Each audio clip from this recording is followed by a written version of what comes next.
நிறைய விஷயங்களை விட்டு கொடுத்து கையெழுத்து போட்டு சரி ஒருத்தர் ஆசைப்படுறாரு அவர்கிட்ட பண்ணிடுவோம் ஆசைப்படுறவர் வச்சு செய்வாருன்னு நினச்சோம். அவர் ரொம்ப வச்சு செஞ்சு போட்டார்.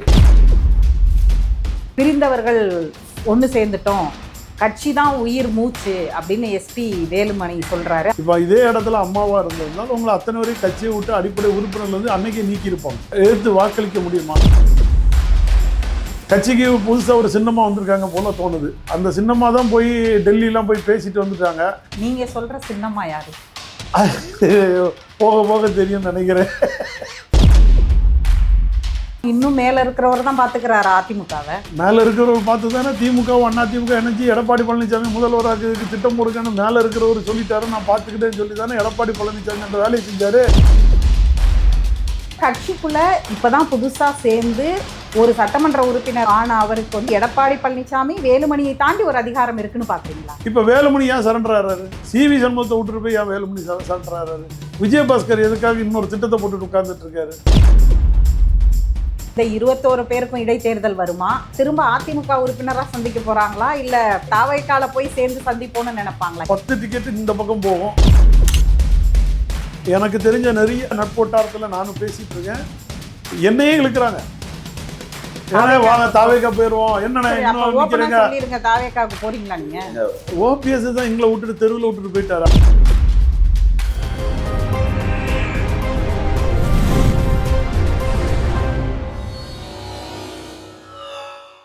வணக்கம், இது உங்கள் தன்னாட்சி. இன்றைக்கு நம்முடன் இணைந்திருக்கக்கூடிய சிறப்பு விருந்தினர் அதிமுக முன்னாள் நிர்வாகி நாஞ்சில் கோலப்பன். வணக்கம் சார். வணக்கம். எப்படி இருக்கீங்க? நல்லா இருக்கும். அதிமுக எப்படி இருக்கு? நீங்க வெளியில இருந்து பார்க்கும் பொழுது எப்படியான ஒன்றா தெரியுது இன்றைய அதிமுக? இல்லை, இன்றைய அதிமுக பொறுத்த வரைக்கும் படு மோசமான ஒரு சூழ்நிலைக்கு தள்ளப்பட்டுட்டு. அதாவது நாங்கள் 4 ஆண்டு காலம் போராடணும், இந்த மாதிரி ஒரு சூழ்நிலைக்கு வந்துடக்கூடாதுங்கிறதுக்காக தான் அண்ணன் ஓபிஎஸ் மூலமாட்டு பல முறை போராடணும். நிறைய விஷயங்களை விட்டு கொடுத்து கையெழுத்து போட்டு சரி ஒருத்தர் ஆசைப்படுறாரு அவர்கிட்ட பண்ணிடுவோம் ஆசைப்படுறவர் வச்சு செய்வாருன்னு நினச்சோம். அவர் ரொம்ப வச்சு செஞ்சு போட்டார். இப்படி கட்சி வந்து ஒரு அதாள பாதாளத்துக்கு போகிறது ரொம்ப வேதனையும் வருத்தத்தையும் தான் அளிக்குது. ஏன்னா இதெல்லாம் நாங்கள் எதிர்பார்த்தது. இப்படியே போயிட்டு இருந்தால் ஒரு பக்கத்தில் சாய்ஞ்சிருங்கிறது எங்களுடைய வேதனையில் இருந்தது. அதனால தான் அண்ணா ஓபிஎஸ் பல முறை வந்து விட்டும் கொடுத்தாரு. சில இடங்களில் பிடிக்க உடனே அவரை பிடிச்சி வெளியே தள்ளிட்டாங்க, பொதுக்குழுவை கூட்டிட்டு. இன்றைக்கி அதே பொதுக்குழுவால் இவரை வெளியே தள்ளுறதுக்கு ஒரு டீம் வேலை செய்ய தொடங்கிட்டாங்க. இன்றைக்கி அடிச்சுக்கிட்டு பிடிச்சிக்கிட்டு இருக்கிறது மனது ரொம்ப வருத்தத்தை தான் கொடுக்குது. வருத்தம் கொடுக்குது. ஏன்னா இன்னொரு இயக்கம் உருவாகி வளரும்போது நம்ம இயக்கம் பாழ்பட்டு போதேங்கிற ஒரு ஆதங்கம் வருது. எடப்பாடி பழனிசாமி தான் பிரதானமாக இந்த தேர்தல் வரைக்கும் தலைமையில் சந்தித்தாங்க. ஆனால் வேலுமணியும் சிவி சண்முகமும் திடீர்னு ஒரு 25 எம்எல்ஏக்களோட தனித்து அவங்க வந்து தாவேக்கு ஆதரவு நிலைப்பாடை எடுத்தாங்க. அவங்கள தான் வந்து கட்சி தலைமை மாதிரி இன்றைய முதலமைச்சரும் வந்து சந்திச்சுட்டு போனார் விஜயும். இப்போ திரும்ப வந்து பிரிந்தவர்கள் ஒன்று சேர்ந்துட்டோம், கட்சி தான் உயிர் மூச்சு அப்படின்னு எஸ்பி வேலுமணி சொல்கிறாரு. அதிமுக எஃகு கோட்டை, இந்த எஃகு கோட்டையை கேட்டே 10 வருஷம் ஆக போகுது. திரும்ப அந்த வார்த்தையை கேட்குறேன் இப்போ நான். அதாவதுங்க, என்ன வேணாலும் எஸ்பி வேலுமணி அவர் சொல்லலாம். ஆனால் அப்போ நீங்கள் உங்கள் பொதுச் செயலாளரை மதிக்காமல் தானே நீங்கள் வாக்களிச்சிங்க. வாக்களித்தது தவறு தானே. இப்போ இதே இடத்துல அம்மாவாக இருந்ததுனால உங்களை அத்தனை வரையும் கட்சியை விட்டு அடிப்படை உறுப்பினர்லேருந்து அன்னைக்கே நீக்கியிருப்பாங்க. அப்போ என்ன செஞ்சுருப்பீங்க? நீங்கள் எதிர்த்து வாக்களிக்க முடியுமா? நீங்கள் உங்கள் மனசில் இருக்கிற குமரலை நீங்கள் வெளியே கொண்டு வரணும். திரும்பியும் போய் சேர்ந்துட்டிங்கன்னா திரும்பி கூவத்தூர் 2 உருவாயிடுச்சுன்னு அர்த்தம். இப்போ கூவத்தூர் 1 என்ன நடந்துச்சோ அதே தான் இப்போ பேரம் பேசப்பட்டு திரும்பி கூவத்தூர் 2க்கு சட்டமன்ற குழு தலைவருக்கு பதவிக்கு அவர் பேரம் பேசி கூப்பிட்டுட்டாருங்கிறது தான் பேச்சு. இப்போ கூவத்தூர்லேருந்து பாண்டிச்சேரி இன்னும் கொஞ்சம் தள்ளி போயிருக்கு. இல்லை, அது பாண்டிச்சேரி போனது வந்து முதல்வர் பதவிக்கு. இப்போ நடந்தது வந்து இது வந்து சட்டமன்ற குழு தலைவர் பதவி. அன்னைக்கு நடந்தது முதல்வர் பதவிக்காக கூவத்தூர் போச்சு. அது பிறகு முதல்வர் பதவிக்கு ஆசைப்பட்டு திமுகவோட உறவு வைக்கிறதுக்கு தான் கொண்டு போய் 41 பேரை கொண்டு வந்து வச்சுருந்தாங்க. அது நம்ம சொல்லலை, அவங்க வேலுமணி சொல்கிறாங்க. இன்றைக்கி எல்லாருமே திருமாவளவன்லேருந்து எல்லாருமே சொல்ல தொடங்கிட்டாங்க. அதனால் உள்ள பிரிவினைகள் என்னை பொறுத்த வரைக்கும் வேலுமணி அவர் வந்து பரிசீலனை செய்யணும்னு முடிவெடுத்துட்டிங்கன்னா அந்த ஆப்ரேஷன் பண்ணியே ஆகணும். இது பண்ணாமல் திரும்பியும் நாங்கள் போகிறோம், எங்கள் அண்ணன் தான் பொதுச் செயலாளர், எங்கள் அண்ணன்னா வெளியில் இருக்கிறவங்களாம் வேடிக்கை பார்த்து சிரிப்பாங்க. இப்படி தான் கட்சி சிதறுண்டு போயிடும். உங்களை நம்பி இனிமேல் யாரும் கட்சிக்குள்ளே பயணிக்க மாட்டாங்க. இந்த கட்சிக்குள்ளே பயணிக்கணும்னு நீங்கள் நினைக்கிறீங்க, இல்லை நீங்கள் சொல்கிற மாதிரி அம்மா வளர்த்த 100 ஆண்டு காலம் இருக்கணும் இந்த அதிமுகன்னு வாயில் சொன்னால் போதாது. நீங்கள் அதை வந்து செயலில் காட்டணும்னா நீங்கள் எதிர்த்து குரல் கொடுக்கணும். இல்லைன்னா அவர் எடப்பாடி பழனிசாமி இந்த தோல்விக்கு நான் பொறுப்பேற்றுக்கிறேன், பொதுச் செயலாளர் பதவியிலேருந்து நான் விலகிறேன், இன்னொருத்தரை பொதுச் செயலாளர் பதவியாக நான் நியமிக்கிறேன்னு சொல்லிக்கிட்டு கூட பொதுக்குழுவை கூட்டி நீங்கள் ஒரு முடிவு எடுத்து தேர்தல் மூலமாட்டு அதை ஒரு பொதுச் செயலாளரை தேர்ந்தெடுக்கணும். அது இல்லாமல் நீங்கள் பயணிக்க முடியாது. இப்போ எங்களை பொறுத்த வரைக்கும் நீங்கள் பார்த்துக்கிட்டிங்கன்னா கட்சிக்கு புதுசாக ஒரு சின்னமாக வந்திருக்காங்க போல தோணுது. அந்த சின்னமாக தான் போய் டெல்லியெலாம் போய் பேசிட்டு வந்துட்டாங்க. நீங்கள் சொல்கிற சின்னம்மா யார்? போக போக தெரியும்னு நினைக்கிறேன். அந்த சின்னமாக வந்து தான் போய் டெல்லியில் போகிறாங்க, பார்க்குறாங்க. அடுத்த நாளைக்கு இங்கே எல்லாம் சமரசம் பேசி முடித்து எல்லாரும் கையெழுத்து போட்டு சமரசம் வாங்கியிருந்தாங்க. அப்போது டெல்லி கையசைச்சாதான் நடக்குதா, இல்லைன்னா இந்த அம்மாவை கூப்பிட்டு அங்கே வச்சு வான் பண்ணாங்களா என்னன்னே தெரியல. அது ஒரு புது கதிராக இருக்குது. எப்படி அப்படி உங்களுக்கு அதிமுக தொண்டை நிற்க மாட்டாங்க. இது வந்து எம்ஜிஆரை பார்த்து அம்மாவை பார்த்து வளர்ந்த கட்சி. உங்களை பார்த்து வளரணும்னா நீங்கள் அதோட வெற்றிகளை கொடுத்துட்டு வந்தால் தான் உங்கள் பின்னாடி நிற்பாங்க. தோல்வியே கொடுத்துட்டு வந்தால் உங்கள் பின்னாடி எப்படி நிற்பாங்க? நீங்கள் நல்லா இருக்க, உங்கள் குடும்பம் நல்லா இருக்க இந்த கட்சியை பயன்படுத்துகிறீங்க, அதை எந்த தொண்டனையும் ஏற்றுக்கிட மாட்டோம்.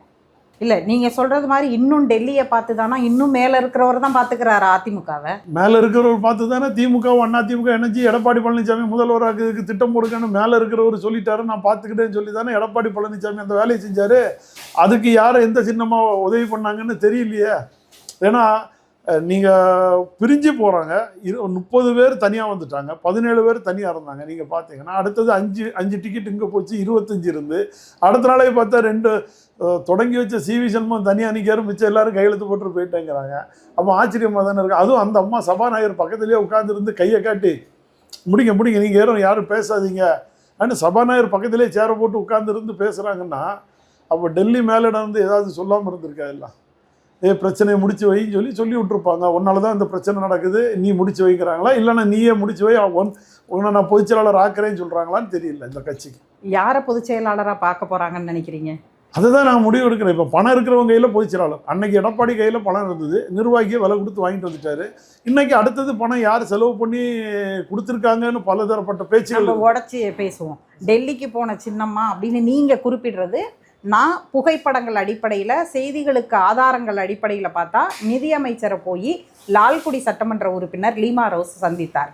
அவர் வந்து எந்த அடிப்படையில் சந்திக்கிறார் அப்படிங்கிற கேள்வியிலிருந்து தொடங்கியே இப்போ கட்சிக்குள்ளே இப்போ தான் புதுசாக சேர்ந்து ஒரு சட்டமன்ற உறுப்பினராக ஆன அவருக்கு வந்து அதிமுகவில் வந்து, அதாவது எடப்பாடி பழனிசாமி வேலுமணியை தாண்டி ஒரு அதிகாரம் இருக்குன்னு பார்க்குறீங்களா? 100% இருக்குது.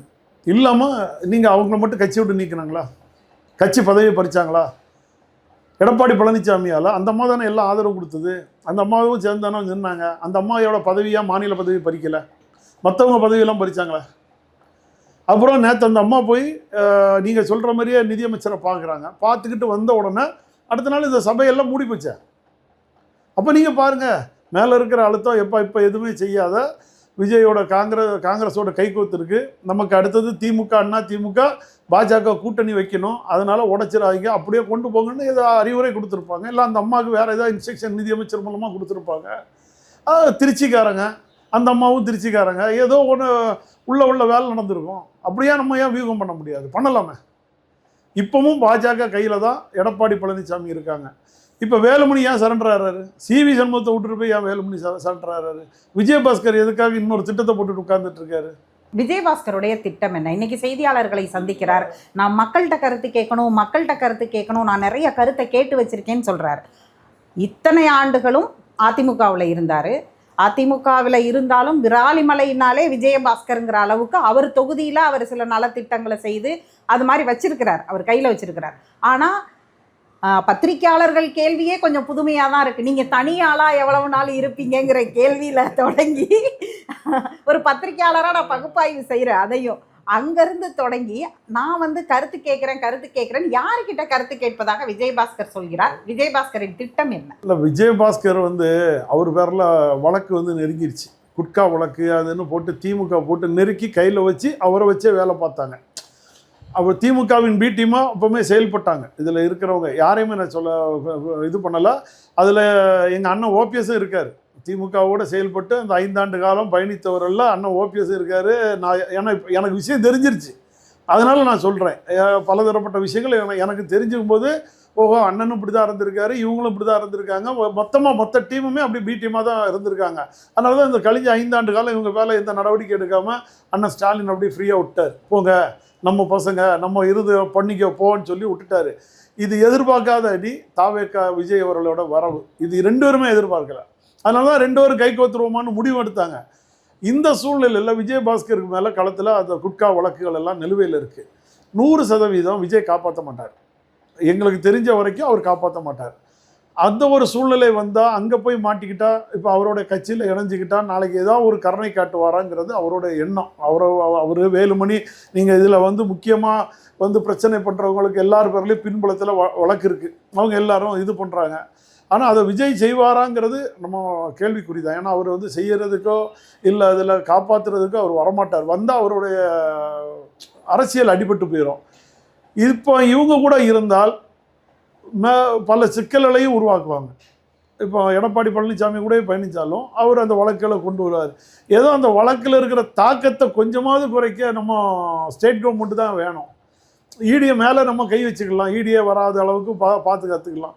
இப்பவும் விஜயபாஸ்கர் செய்கிறது அவருடைய சுயநலத்துக்காக வட்டம் போடுறாரு என்னுடைய பார்வை. ஏன்னா கட்சி நல்லா இருக்கணும், கட்சி மேலே நான் நல்லா இருக்கணும், தொகுதி மக்கள் நல்லா இருக்கணும், தொகுதி மக்களுக்காக நான் வேலை செய்யணும்னு ஆசைப்பட்டிருந்தா கழிஞ்ச 5 வருஷத்தில் இந்த கட்சி பிரிஞ்சு இருக்கும்போது ஓபிஎஸை பார்த்து அண்ணா வாங்கினேன் நம்ம எல்லாம் ஒருங்கிணைஞ்சு செய்வோம்னு சொல்லி நீங்கள் முடிச்சிருக்கலாமே.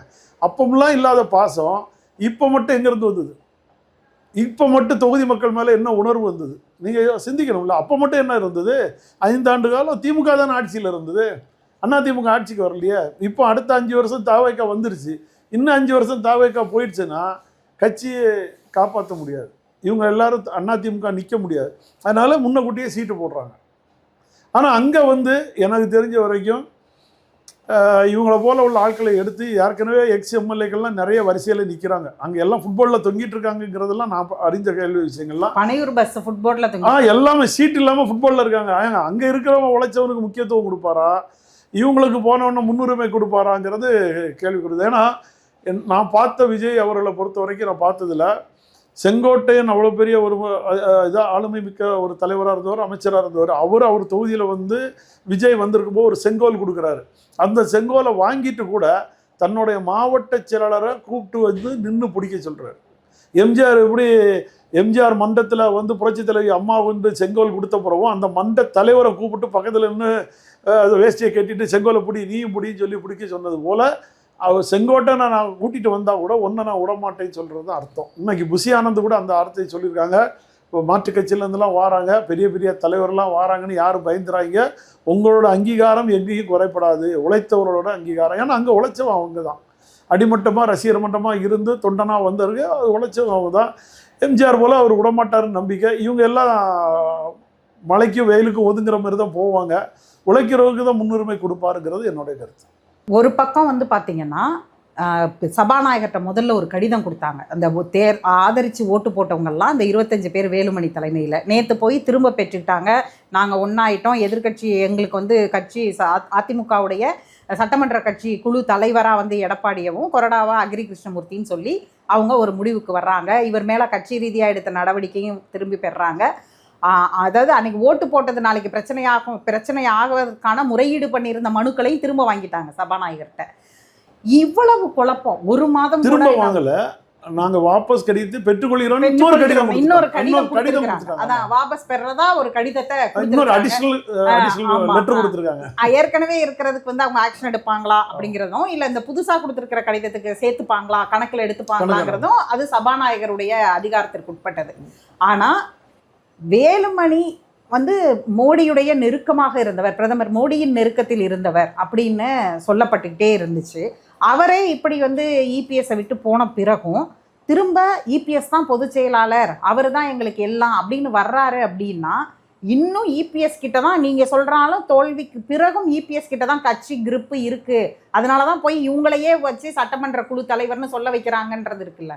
இல்லை, அதாவது நீங்கள் இன்னொரு கண்ணோட்டத்தில் பாருங்க, வேலுமணி திரும்பி ரீஎன்ட்ரி பண்ண விட்டுருக்கிறதே பாஜகவாக இருக்கலாம். ஏன்னு கேட்டால் பாஜகவுக்கு இனிமேல் வந்து வரக்கூடிய தேர்தலில் எடப்பாடியை வைக்கிறதுல ஒரு துளி அளவும் மனசில் கிடையாது. அது வந்து இந்த தேர்தலோட முடிஞ்சு போச்சு.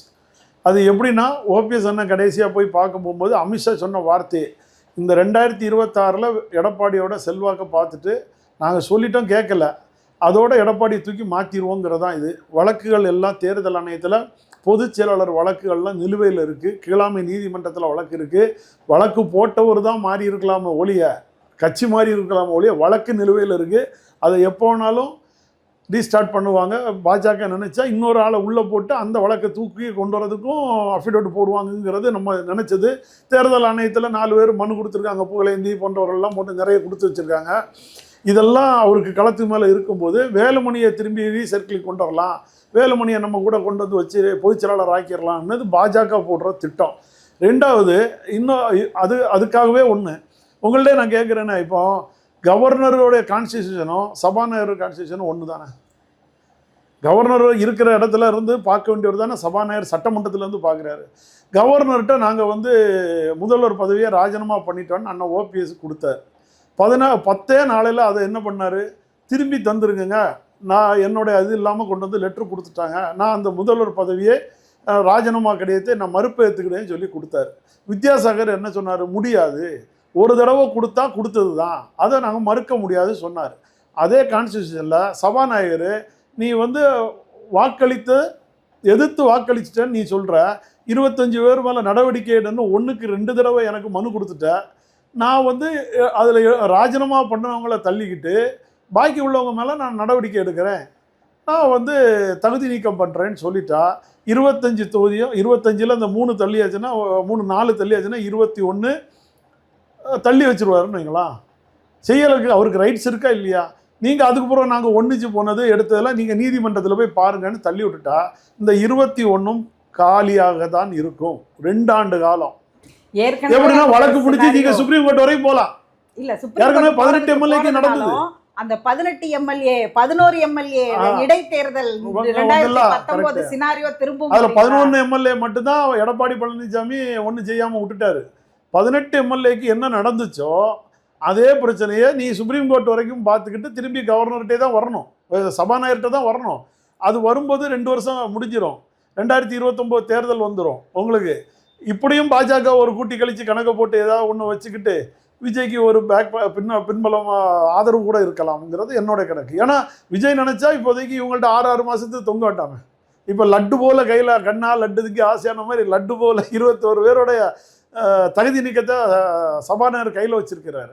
அதை செஞ்சுட்டு போவாருங்கிறதா எங்களுடைய இது. ஏன்னா அவரையே இதுக்கு போய் பஞ்சாயத்து சபாநாயகருக்கு அதான் வேலை. நல்லா புரிஞ்சுட்டிங்களா? சபாநாயகர் தகுதி நீக்கம் பண்ணிட்டாருன்னா இவங்களுடைய வேலை நீதிமன்றத்துக்கு போவாங்க. ஒவ்வொரு நீதிமன்றத்திலே உரிமையல் நீதிமன்றத்தில் எங்களை நீக்கினது தப்பு, எங்களை நாங்கள் வந்து சமரசம் ஆகிட்டோம் போவாங்க. அதுக்கு திரும்பி அது மேல்மட்டம் வரைக்கும் போடுவாங்க. அதில் 4-5 டிக்கெட்டு திரும்பி நாங்கள் ராஜினாமா செய்கிறேன்னு போவாங்க 21ல். நம்ம பார்க்கலையா? முதல்ல தினகரனுக்கு அப்படி தானே இருந்தது, 23 பேர் இருந்தாலும் அப்புறம் 3-4 பிரிஞ்சு 18 ஆச்சு. அதே சூழ்நிலையே இப்போ வருது. இதுதான் நாங்கள் சொல்கிறோம், நீங்கள் என்ன செஞ்சீங்களோ அதெல்லாம் பின்படுத்தலை. அரசன் அண்டு கொள்வான், தெய்வம் நின்று கொள்ளும். ஏதாவது அதிமுகவில் நீங்கள் என்னென்னலாம் தப்பு தண்டா பண்ணுனீங்களோ அதெல்லாம் உங்களுக்கு இப்போவுமே வருது. இந்த 4 எம்எல்ஏக்கள் இப்போ நீங்கள் சொல்கிற கணக்கை பார்த்தா இந்த 21 பேருக்கும் இடைத்தேர்தல் வருமா? இவங்க இடைத்தேர்தலாக சந்திக்க போகிறாங்களா, திரும்ப அதிமுக உறுப்பினராக சந்திக்க போகிறாங்களா, இல்லை இடைத்தேர்தல் தான் வருதே தாவைக்கால போய் சேர்ந்து சந்திப்போன்னு நினைப்பாங்களா? எது இல்லை, அது எனக்கு தெரிஞ்சு இதில் ஒரு 10 பேர்கிட்ட திரும்பியும் ரிசைன் பண்ணிடுவாங்க. பண்ணுற மாதிரி தான் இருக்கிறாங்க, பண்ணுற சூழ்நிலையில் தான் இருக்காங்க. ஏன்னா அவங்களுக்கு தொகுதிக்குள்ளே வேலை செய்ய முடியாது, எல்லாமே தப்பி தவறி வெளியில் வந்திருக்காங்க. 1000 ஓட்டு 2000 ஓட்டில் வந்த ஒரு 10 அவங்களால இனி தொகுதிக்குள்ளே போய் பண்ண முடியாது. அவங்க விசில் அடிச்சுட்டு ஊதிட்டு இருப்பாப்புல, அது போய் முடங்கி தான் கிடக்கணும். மேல்மட்டத்தில் வந்தால் எடப்பாடி பழனிசாமி கட்சி பிரச்சனை. அப்போ தாவேக்காவில் போனால் நம்ம நம்பி இருக்க மக்களுக்கு ஏதாவது ஆதரவு பண்ணலாம், ஏதாவது செய்யலாம், தொகுதியில் நம்மளை தக்க வச்சுக்கலாம்ங்கிறத ஒரு கண்ணோட்டத்தில் ஒரு 10 டிக்கெட்டு இந்த பக்கம் போகும். திமுகவில் அதே மாதிரி ஒரு 5 டிக்கெட் வெளியில் வர்றதுக்கும் காத்துட்ருக்காங்க. திமுக அதனாலதான் அன்புமணிலாம் பயப்படுறாரு. அன்புமணி எதுக்காக இன்னைக்கு அவசரப்பட்டு இதெல்லாம் தவறுங்கிறாரு? ஏன் நீங்கள் மட்டும் கட்சியை ஒழுங்காக இருக்கிற ஆள்ல இருந்து எம்எல்ஏக்கு அவங்க அப்பா கிட்ட இருந்து பிரிச்சுட்டு நீங்கள் வந்து உடைச்சிட்டு வரலையா? நான் தான் இதுன்னு பண்ணும்போது அப்போ தெரியலையா உங்களுக்கு? யார் இது? நீங்கள் தானே மாற்ற வேணும் மாற்ற வேணும். இப்போ உங்கள்ட்ட இருந்து 2 பேரை உருவிட்டாங்கன்னா என்ன செய்வீங்க? என்ன வேணாலும் நடக்கலாம்ல. இப்போ தாவேக்காங்கிறது ஒரு அசுர பலத்தில் மக்கள் மத்தியில் மக்கள் விரும்புகிறாங்க. நீங்கள் நல்லா புரிஞ்சுருங்க. நீங்கள் யாரெல்லாம் வந்து நின்று ஃபைட் பண்ண தாவேக்காவின் வளர்ச்சி வளர்ந்துக்கிட்டே இருக்குது. நீங்கள் சும்மாவே விட்டுருக்கலாம். நீங்கள் எதிர்த்து பிரச்சாரம் பண்ண விடாமல் 41 பேர் இறந்த நேரத்தில் எல்லாரும் ஒன்றுபட்டுமாக போட்டு அமுக்கிறது, இதெல்லாம் அவரோட வளர்ச்சி. இதுதான் அம்மா சொல்லுவாங்க, எதிராளி நம்மளை எவ்வளோ தூரம் பேசுகிறாங்களோ அவ்வளோ தூரத்துக்கு நம்ம வளருவோன்னு. அதே சூழ்நிலையை விஜயை உருவாக்கி விட்டுட்டாங்க. என்னுடைய பார்வைக்கு அதுதான். இவங்களா பேசி அடிச்சு அவர் மக்கள் மத்தியில் ஒரு பிம்பமாக காட்டிட்டாங்க. ஆனால் அவர் போட்டிருக்க வேட்பாளர் யார், அவர் என்ன யாது எதுவுமே தெரியாது. ஆனால் அவர் இன்னைக்கு மக்கள் மத்தியில் ஒரு செல்வாக்காக இருக்கார். இல்லை, அதாவது ஒரு காலத்தில் வந்து எம்எல்ஏக்கள் ராஜினாமா பண்ணிட்டு போய் சேர்றதுங்கிறது வந்து ஒரு பெரிய விஷயமா இருந்துச்சு.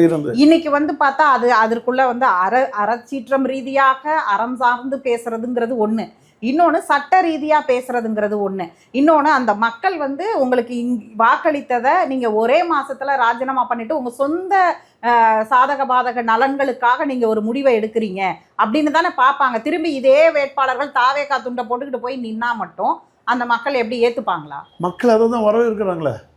நீங்கள் சாதாரணமாக இப்போ நம்ம இங்கேருந்து என்ன வேணாலும் பேசலாமா? இப்போ மக்கள் என்ன சொல்கிறாங்க, நீங்கள் தாவேக்கா பக்கம் போங்க, எடப்பாடி பழனிசாமி வேண்டாம், திமுக வேண்டாம், அதிமுக வேண்டாம், இந்த கொள்கையின் இதில் தான் நம்ம ஓட்டை போட்டிருக்காங்க. நமக்கு 2 கட்சியும் வேண்டாங்க, இன்னொரு புது கட்சி வரட்டும், மாற்றம் வரணும், அந்த மாற்றத்துக்கு இவர் தருவாருங்கிற ஒரு நம்பிக்கை வந்து மக்கள் மனசில் ஆழமாக பதிஞ்சிருச்சுங்க. அதுதான் நாங்கள் பார்க்குறோம். இப்போ நாங்கள் வந்து அதிமுக அழிஞ்சு போகக்கூடாதுன்னு தான் எங்களுடைய எண்ணம். அதிமுகவில் இருக்கிற தலைவர்கள் வந்து என்னதான் கஷ்டப்பட்டாலும் நம்ம அதிமுகவை காப்பாற்றணும்னு யாருக்குமே இல்லை. எல்லாம் திமுக பக்கம் ஓடுறாங்க. ஒரு பக்கம் பார்த்தா இப்போ தான் நீங்கள் தாவேக்கா பக்கம் போகிறாங்க. திமுக ஆட்சி இருக்கும்போது எல்லாரும் திமுக பக்கம் போனாங்களா? அவங்களெல்லாம் நீங்கள் ஏன் சொல்ல மாட்டேங்க? அது எவ்வளோ பெரிய தப்பு. எத்தனை பேர் ராஜினாமா பண்ணாங்க எம்எல்ஏ ராஜினாமாவை? உங்க அம்மா இருக்கையிலையும் தொகுதி நலனுக்காக தேமுதிகலேருந்து நிறைய பேர் வந்தாங்க. சொன்னேன், அவங்க தொகுதி நலனுக்காக வந்தாங்க. ஆனால் அவங்க என்ன பண்ணாங்க, அப்படி தனியாக ஒதுக்கி வச்சுருந்தாங்க, கிட்ட சேர்க்கல. எல்லாருமே வேண்டிய வசதிகள்லாம் பண்ணிக்கிட்டாங்க, தொகுதிக்கு பண்ணிக்கிட்டாங்க. மறுமுறை ஆட்சிக்கு வரும்போது அதே பாண்டியராஜனுக்கு அமைச்சர் பதவியே கொடுத்தாங்க. ஆனால் அந்த சிச்சுவேஷனில் அவங்க ராஜினாமா பண்ணாமல் தனிப்பட்ட முறையில் ஒதுக்கி வச்சுருந்தாங்க. அதே போல் இப்போ இந்த 21 பேரை ஒதுக்கி வைக்கலாமே, நீங்கள் செய்யலாமே. இவங்க ஏன் புசுக்குன்னு போய் அங்கே போய் நிற்கிறாங்க எடப்பாடிட்ட? சரி, நம்ம இதுலேயே அதிமுக வளர்ப்போம், அதிமுக உருவாக்குவோம், பொதுச் செயலாளர் தானே நமக்கு பிரச்சனை, அதை பொதுச் செயலாளராக நம்ம இன்னொருத்தரை மாற்றுவோம், இல்லை இன்னொரு பொதுக்குழுவை கூட்டுவோம். போராட சக்தி இல்லாமல் ஓடுறாங்க பார்த்தீங்களா? அப்போ நீங்கள் எப்படி ஏற்றுக்கிட முடியும்? அவங்க நீங்கள் வாங்க தான் சொல்லுவாங்க. நீ என் வண்டியில் ஏறிக்க, தொங்குறாலும் தொங்கிட்டே வாங்கன்னு தான் சொல்லுவாப்புல. இப்போ தாவேக்கா பொறுத்த வரைக்கும் ஃபுல் சீட்டு ஃபுல்லு. நீங்கள் 35 அமைச்சர் போட்டாச்சு. இந்த 35 அமைச்சரும் எக்ஸ்ட்ரா டிக்கெட் இவங்கள வச்சுருக்குது. அங்கே இருக்கிறவங்க நீ அதை செய்யக்கூடாது, இதை செய்யக்கூடாது, நான் போட்ட கட்டத்தில் தான் நிற்கணும்னு ரோட்டுக்கு இந்த பக்கம் நின்றுக்கிட்டு அந்த பக்கம் ஆதரவு கொடுக்குற மாதிரி இருக்காங்க பார்த்தீங்களா ஒரு சில கட்சிகள். அவங்களுக்கும் அவர் செக் வைக்கிறார். என்னை பொறுத்த வரைக்கும் அதுதான் அரசியல் கண்ணோட்டத்தில் பார்க்கும்போது தாவேக்கா ஒரு பக்க அரசியல் பண்ணுறாரு. நேற்று கூட பாரத பிரதமரை போய் பார்க்குறாரு, 10 நிமிஷம் தான் பார்க்குறாரு. பாரத பிரதமரே என்னை வந்து பார்த்ததெல்லாம் 10 நிமிஷத்தில் பார்த்து வருவேன். எனக்கு அந்த ஃபோட்டோவை பார்த்தோன்னே எனக்கு ஒரு சிரிப்பு எப்படி திரும்ப வருது, அடுத்தது உங்கள் பதவிக்கு தான் தலைவாக வச்சுருக்கேன் சொல்லிட்டு வர்றது போல தோணுது. பிரதமர் 10 நிமிஷம் தான் கொடுத்துருந்தாருன்னா இல்லை, 10 நிமிஷத்துல இவர் பேசி முடிச்சுட்டு வந்துருக்காருங்கிறது தானே ஊடகம். பிரதமர் 10 நிமிஷம் தான் கொடுத்துருக்காரு, யாருமே ஊடகத்தில் தெரியப்படுத்தல. இவர் 10 நிமிஷம் 4 கோரிக்கை தான் வச்சிருக்கிறாரு. இதுக்கு முன்னாடி போனப்ப இன்றைக்கு மறைந்த முன்னாள் முதலமைச்சர் ஜெயலலிதா வந்து பிரதமரை சந்திச்சுட்டு வந்து வெளியில பத்திரிகையாளர்களை சந்திச்சு பேசுற அந்த காட்சி இருக்குல்ல, நான் காவேரி மேலாண்மை ஆணையம் வாரியம் இந்த விஷயங்கள் எல்லாம் நான் புரிய வச்சுட்டு வந்திருக்கேன் அப்படிங்கிறது. அதே மாதிரி முன்னாள் முதலமைச்சர், அதுக்கு முன்னாடி இருந்த அதாவது மறைந்த முன்னாள் முதலமைச்சர் கலைஞராக இருக்கலாம், இல்லை மறைந்த முன்னாள் முதலமைச்சர் ஜெயலலிதாவாக இருக்கலாம், இல்லை முன்னாள் முதலமைச்சர் ஸ்டாலினாக இருக்கலாம், இவங்க எல்லாருமே பிரதமரை சந்திச்சுட்டு வெளியில வந்து என்ன கோரிக்கைக்காக பேசணும்னு பத்திரிகையாளர்களை சந்திப்பாங்க. அதுக்கு கூட பேசாம தானே வராரு. பத்திரிகை அறிக்கை கொடுப்பாரா இருக்கும். இந்த பிரதமர் இதில் வந்து அறிக்கை வந்த பிறகு இவர் ஒரு அறிக்கை கொடுப்பாரா இருக்கும். அறிக்கை தானே கொடுத்துட்ருக்காரு, அதனால அறிக்கை கொடுப்பாரு. இல்லைனா தனியாக ஒரு வீடியோ போட்டு பத்திரிகையாளர்கிட்ட போனால் அது வேற பந்தாடிடுவாங்கன்னு ஒரு பக்கம் பயமாக இருக்கலாம். ஏன்னா நம்ம கடந்த காலங்களில் நம்ம பார்க்குறோம், நிறைய பிரச்சனைகளை பேசுவாங்க, பேச வேண்டிய விஷயங்களை பேச மாட்டாங்க. அது அவர் வந்து எதுக்குடா இதில் போய் நம்ம வாய விட, அவங்க ஆட்கள் யாருமே பத்திரிகையாளர்கள் அதிகமாக இவர் ஆதவர்ஜுனா ஒரு சில 1-2 பேரை தள்ளி பாக்கி யாருமே அதிகமாக வந்து பத்திரிகையாளர் சந்திப்பு பண்ணலை. அது அம்மாவும் ஒரு காலகட்டத்தில் இப்படி வச்சுருந்துருக்காங்க, பத்திரிகையாளர்லாம் சந்திக்க மாட்டாங்க. ஏன் விஜயகாந்த் கூட ஏன்பா என்கிட்ட கேட்குறீங்களா, இதே போய் அந்த அம்மாட்ட போய் கேளாம் அப்படின்னு சொல்லி பத்திரிகையாளர்கிட்ட சாடின காலங்கள்லாம் இருக்குது. அவரோட ரூட்டை நம்ம பார்க்கலாம், ஒரு 6 மாதம் எப்படி போகிறாருங்கிறத நம்ம பார்க்கலாம். பத்திரிகையாளரை சந்திக்காமல் அரசியல் செய்ய முடியாது. அம்மாவே அது பூரா பத்திரிகையாளர்களை சந்தித்தாங்க, பேட்டி கொடுப்பாங்க, அறிக்கையாவது வெளியில் வந்துக்கிட்டு இருக்கணும். அந்த அறிக்கையெல்லாம் அவர் வந்து இனிமேல் வெளியே விடுவாராங்கிறத நம்ம பார்ப்போம். இப்போ தானே புதுசாக ஒருத்தர் வந்திருக்காரு, வாழ விடுவோமே, நம்ம பசங்க மாதிரி வாழ விட்டு பார்ப்போம். ஆதவர்ஜுனா சொல்கிறாரு, அதிமுகவில் இருக்கிற 90% பேர் வந்து தாவேக்காவில் இணைஞ்சிருவாங்க, அங்கே இருக்கிறவங்க எல்லாரும் இங்கே தான் வரப்போகிறாங்க, ஏற்கனவே அப்படிதான் இருக்கு அப்படின்னு இன்றைக்கு வெல்லமண்டி நடராஜன் முன்னாள் அமைச்சர் போய் சேர்ந்த போது அண்ணா தொழிற்சங்கம் கமலக்கண்ணன் இதெல்லாம் வந்து ஒரு பெரிய ஒரு பலம் உருவாகுது, தாவேக்காவுக்கு உருவாகுது. இல்லை அது உண்மைதான், அது போகிறதுக்கு தயாராக தான் இருக்காங்க. ஏன்னா எனக்கு தெரிஞ்ச நிறைய நட்போட்டாரத்தில் நானும் பேசிகிட்டு இருக்கேன், என்னையே இழுக்கிறாங்க. வாங்க தாவேக்கா போயிடுவோம், என்னென்ன தாவேக்காவுக்கு போறீங்களா நீங்க? ஓபிஎஸ் தான் எங்களை விட்டுட்டு தெருவில் விட்டுட்டு போயிட்டாரு. அவர் போய் திமுக ஐக்கியமாயிட்டாரு, எங்களை இப்படி கூட்டிட்டு போனாரு, கூட்டணின்னு சொன்னாரு. திரும்பி அடுத்தால பார்த்தா அவர் போய் கட்சியில் இணைஞ்சிட்டு எங்களை அப்படியே விட்டுட்டு அவர் மட்டும் ஒரு சீட்டை வாங்கிட்டு போயிட்டாரு. அன்னைக்கே நீங்கள்லாம் அப்படி அப்படி அங்கே பங்க போய் அந்தந்த திமுக மாவட்ட செயலரை பார்த்துருங்கன்னு சொல்லி விட்டாரு.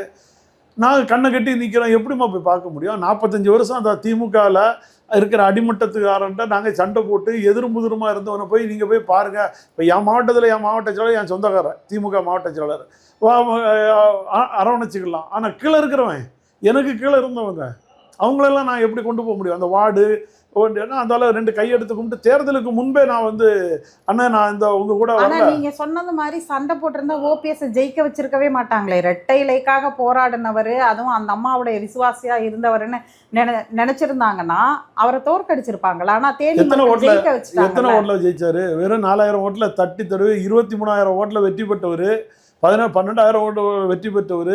2019 அவரோட எல்லா அமைச்சரும் தோக்கும்போது அவர் தொகுதியில் 23,000 ஓட்டில் வெற்றி பெற்றவர்.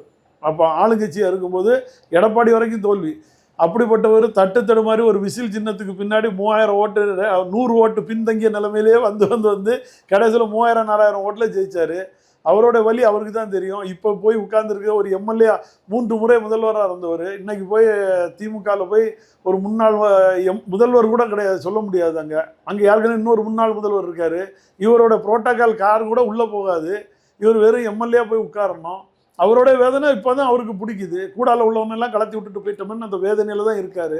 இப்போ நம்ம பேசும்போது நான் படுற அவஸ்தை எனக்கு தான் தெரியுதுன்னு என்கிட்ட தனிப்பட்ட முறையில் நிறைய கொட்டுறாரு. அதை நம்ம பேச முடியாது, என்ன செய்ய முடியும்? பாதை தவறிய கால்கள் வீடு வந்து சேராதுன்னு சொன்ன மாதிரி பாதை தவறி போயிட்டாங்க. அதுக்கெல்லாம் காரணம் யார்? எடப்பாடி பழனிசாமி, தன்னுடைய பதவி, அதுக்கு காரணம் வேலுமணி, விஜயபாஸ்கர், இவங்க எல்லாரும் தான். கேள்விக்கு வாங்க, நீங்க ஓபிஎஸ் போயிட்டாரு, நீங்க தாவேக்காக்கு போறீங்களா? இல்லைம்மா, நான் என்னை பொறுத்த வரைக்கும் இவர் வந்து ஒரு கருப்பு, அதாவது என்ன சொல்லுவாங்க, நான் 45 ஆண்டு காலம் அதிமுகலே இருந்தவன், இங்கே பயணித்தவனை கொண்டு போய் அப்படியே ஒரு போகிற போக்கில் சைடில் ஒரு இடத்துல ஒரு சாயத்தை பூசுகிற மாதிரி திமுக பக்கத்தில் இழுத்துட்டு விட்டுட்டு போயிட்டாரு. அதிலிருந்து நான் இன்னொரு முடிவுக்கு வரல. அடுத்தால நான் இன்னொரு சாயம் பூசிட்டு நான் போய் தாவேக்கானா அது அரசியல் இழுக்காயிரும். அதனால் நடுநிலையோட இந்த அதிமுகவுக்கு எங்கேயாவது உயிர் வராதா, காப்பாற்ற முடியாதா, அதில் நம்ம ஒரு ஊண்டுகோலாக இருந்து செய்யலாமுங்கிறதுக்காக காத்துட்ருக்கேன், அவ்வளோதான். தாவேக்கா பக்கம் போகிறவங்கள நான் கெடுக்கலை, அவங்க போகிறவங்க அவங்க விருப்பப்பட்டு போட்டோம். அதிமுகங்கிற கட்சி இத்தனை ஆண்டுகள் ஆட்சி செய்த ஒரு கட்சி, இன்றைக்கு இருக்கிற நிலைமை அப்படிங்கிறத பார்க்கும் பொழுது என்ன தோன்றுகிறது? அதிமுக இனிமேல் வந்து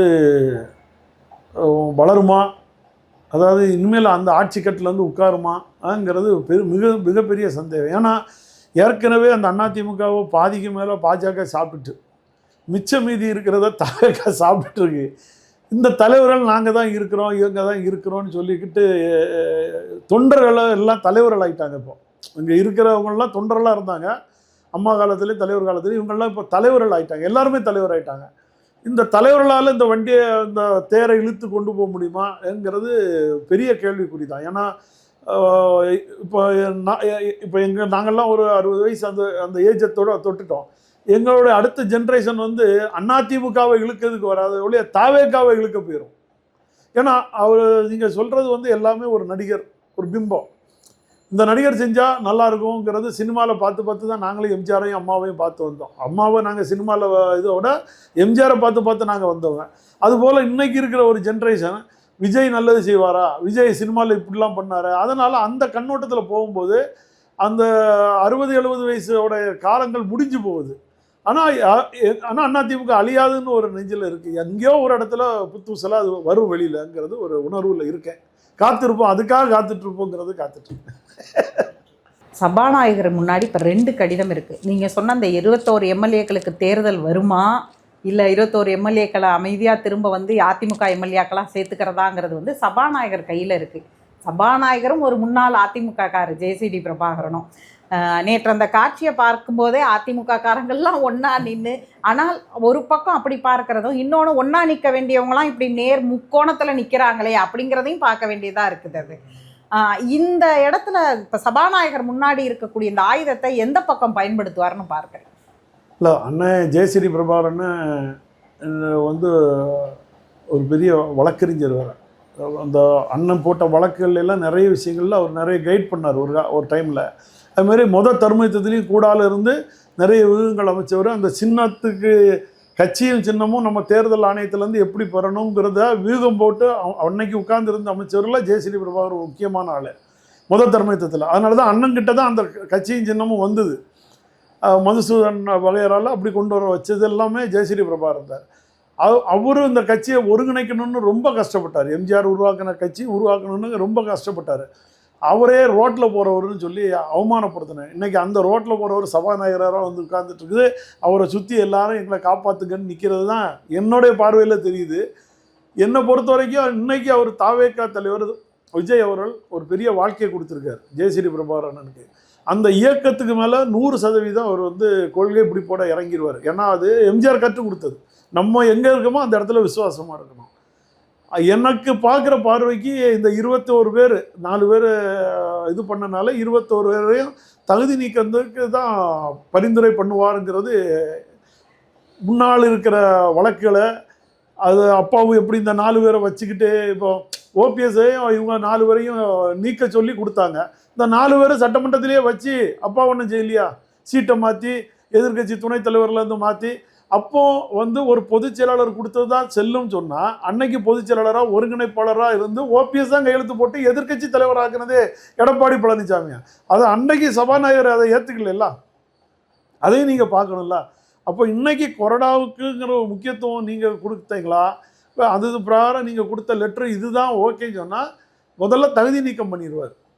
அதுக்கு போகிறவங்க நீதிமன்றத்துக்கு போயிட்டு வாங்க பரிசீலனை பண்ணுவோன்னு சொல்லி அதை கிடப்பில் போடுவாருங்கிறது தான் என்னுடைய அரசியல் வியூகத்தில் நான் பார்க்குறது. அப்படி செஞ்சால் தான் தாவேக்காவுக்கு ஒரு முழுமையான ஆட்சியை ரன் பண்ண முடியும். அதுவும் நம்ம பார்க்கணும். தாவேக்காவு இல்லைன்னா ஐஎம்எல் விடுதலை சிறுத்தை இவங்க போன்றவங்க வந்து ரெண்டு சீட்டு கொடுத்துட்டு உட்கார்ந்துட்டுருக்காங்க. காங்கிரஸ் மொத்தமாக சேர்ந்துட்டாங்க. அதை பற்றி நம்ம ஒன்றும் சொல்ல முடியாது. மற்ற 2 சீட்டை வாங்கிட்டு அமைச்சரவையில் உட்கார்ந்துருந்துக்கிட்டு அப்புறம் திராவிட மாடல் ஆட்சி நடக்குன்னு சொல்லிக்கிட்டு இருக்கிறத எல்லாத்துக்கும் குடைச்சல் கொடுப்பாங்க. இப்போ ஒரு வேந்தர் போடுறதா இருந்தாலும் சரி, இல்லை பிஎம்சி பிரச்சனைகள், இது எல்லாத்துலேயுமே இவங்க வந்து குடைச்சல் கொடுத்தா அந்த ஒரு அரசு முழுமையாக செயல்பட முடியாது. அதுக்கு அவர் வியூகம் அமைச்சாருன்னா இந்த 21 பேரை தகுதி நீக்கம் பண்ணுவாருங்கிறது ஒரு கூட்டி கழித்து நான் போட்டு வச்சுருக்க கணக்கு. இது அவர் போட்ட கணக்கு இல்லை. சபாநாயகர் அவர் நல்ல முடிவு எடுப்பார், கண்டிப்பாக எடுப்பார். அவர் கட்சியை எதிர்பார்த்து எடுப்பார். கட்சி மக்கள், சட்டமன்ற உறுப்பினர்கள் இப்போ உடனே ஒரு இடைத்தேர்தலில் 21 வரைக்கும் 21 பேருக்கு வைக்க முடியாது. ஒரு 2 வருஷம் தள்ளி கொண்டு போயிட்டால் 29 நாடாளுமன்றம் வரும்போது அந்த 21 கொண்டு வந்துட்டு போகிறாங்க. அப்போ அவர் தனி மெஜாரிட்டியில் வந்துடுவார்ல, கூட்டணி அமைச்சிருவாங்க.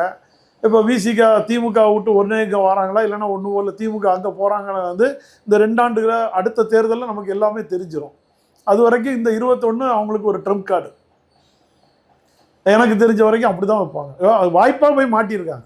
காங்கிரஸ் இப்போ முழுசாக அங்கே போயிட்டாங்கன்னு நீங்கள் சொல்கிறீங்க.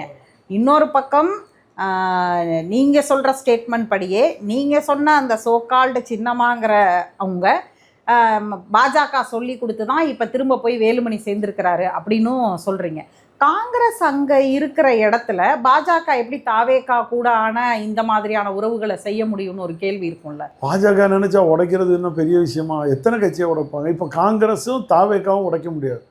ஏன்னா அந்த கான்செப்ட் அவர் ரொம்ப தெளிவாக இருக்கார். திமுகவை உடைச்சி திமுகவில் இருக்கிற ஆட்கள் இங்கே போகிறாங்க. நாளைக்கு திமுகவுக்கு மேலே ஒரு கையை வச்சு திமுகவும் அண்ணா திமுகவும் பாஜகவும் சேர்ந்து 2029 தேர்தல் களத்தில் நிற்பாங்களா? அன்புமணி சொல்லலை, நீங்கள் இந்த மாதிரிலாம் செஞ்சுட்டு இருந்தா நாங்கள் எதிர்க்கட்சி அனைவரும் ஒன்றிணைந்து பொது வேட்பாளரை நிறுத்துவோம்னு அன்புமணி வாயிலேருந்து வரல? அப்போவே நம்ம தெரிஞ்சுக்கிட வேண்டாமா?